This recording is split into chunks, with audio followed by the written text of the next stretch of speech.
I'm Ayla. I'm Mickey. And I'm Aaron, aka Be Lucky. You're watching MD90. That's right. And we the unapologetic. Nomadic.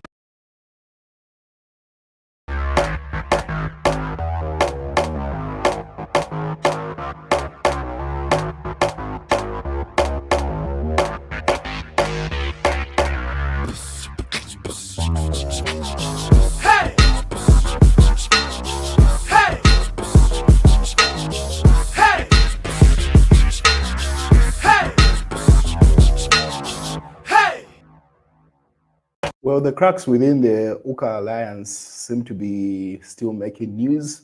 So if you're aware, this was stirred up by Sean Tembo, where he had put up an article to say some of the members within the UCA alliance were clearly not willing to work with the Patriotic Front, but wanted to use Edgar Lungu's leverage.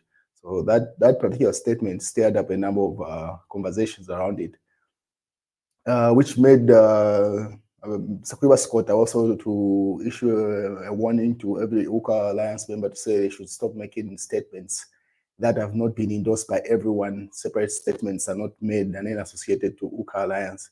So different sections of the alliance seem to be split over Edgar Lungu's say UCA split over Lungu as some leaders oppose his candidature. It seems like within the internal conversations that they are having, some of the members don't want Edgar Lungu to be a candidate, and then others are for the idea to say he's the most popular individual in that alliance and the only formidable competition that President Hakainde Hichilema has towards 2026.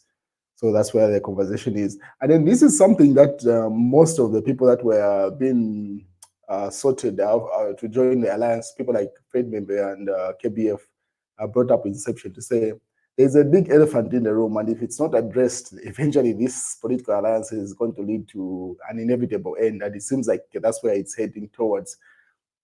Because from this particular alliance, the only person that genuinely looks like he's willing to work under anyone or to support or whatever combination of candidates that people pick is Edgar Lungu, and is the only person that actually has serious leverage in this particular alliance. So it's like the egos are taking over and taking center stage.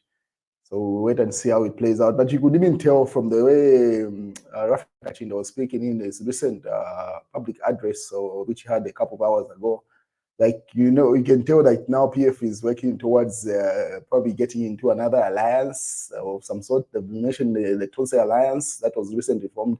It should be like only 2 months old, if not a month old or so.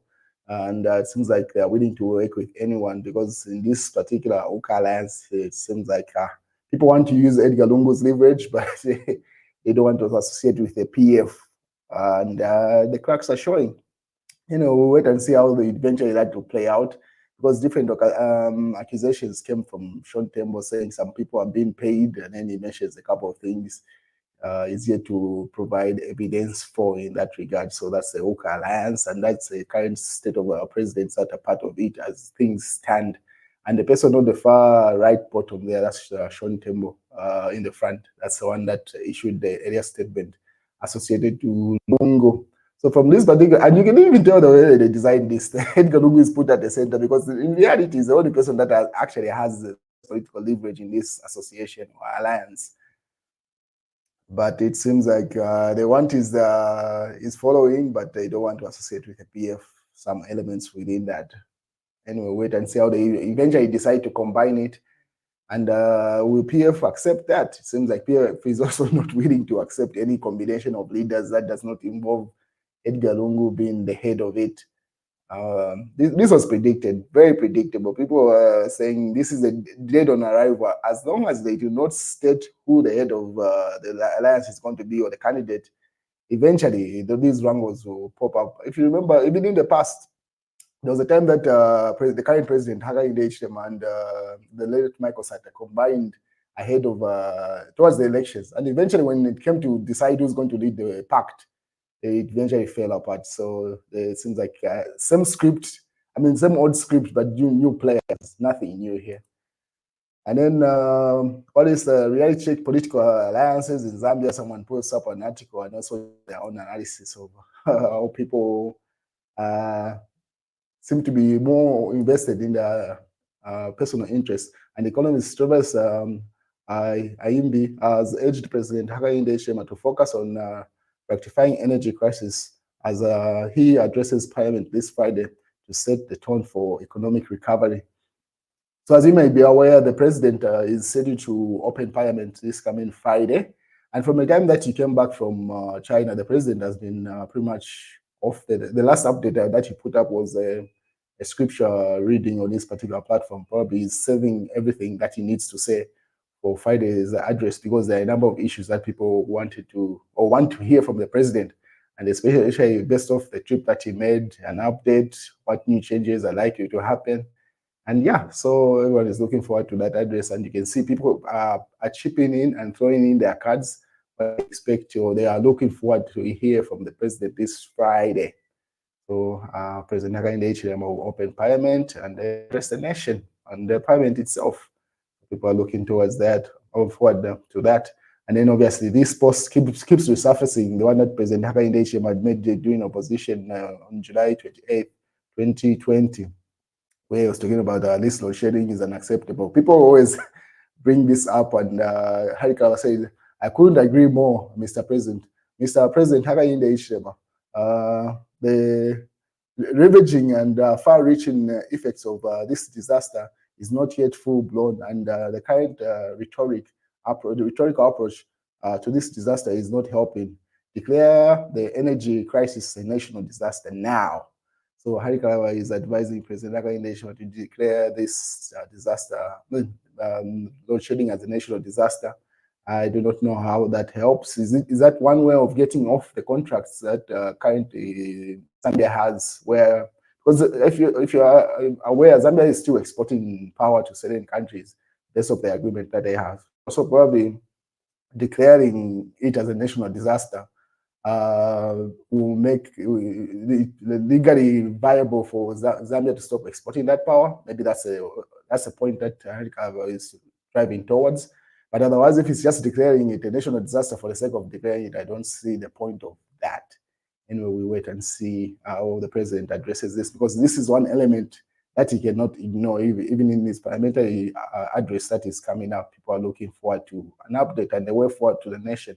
Because another thing is that earlier on, President Hakainde Hichilema had been updated the nation through should be Jito, where he says Zambia had signed a deal, should be with a Middle Eastern country, solar deal with a number of $1 billion. And people are asking to say what came off that deal, because that deal should have been signed either in 2020 or 2021.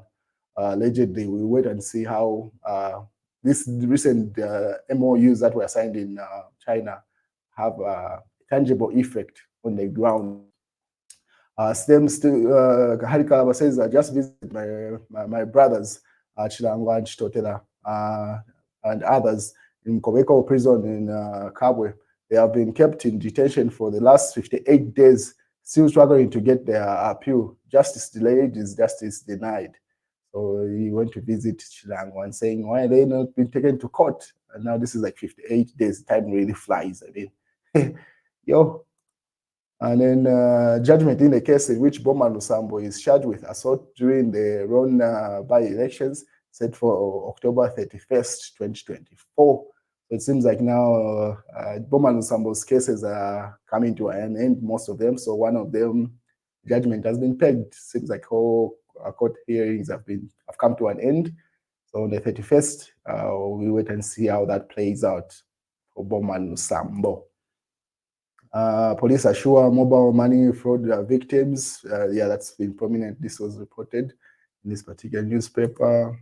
Daily Liberation, Hakainde Hichilema, please appoint me as PS, pleads Ben P. Seems like people, as you may be aware, it was highlighted to say most of the appointments that President Hakainde Hichilema had made in 2021, most of the contracts are coming to an end. And here, this person is making a public appeal to be appointed as PS. So yeah, as their friends' contracts are coming to an end and hoping for renewal, there are people who are publicly stating or applying for jobs, as you can see in that daily revelation there. Life. And then this is it suspends 8 general GC centers for examination malpractice. That was the money daily that's part of the news. And that's the news, ladies and gentlemen. Hicks Skazo had made a number of allegations in that particular article, saying voters in shadows. And I'll try to put it on the channel community tab so that you can have a look at it and see most of the things that he has highlighted in that. That's the news.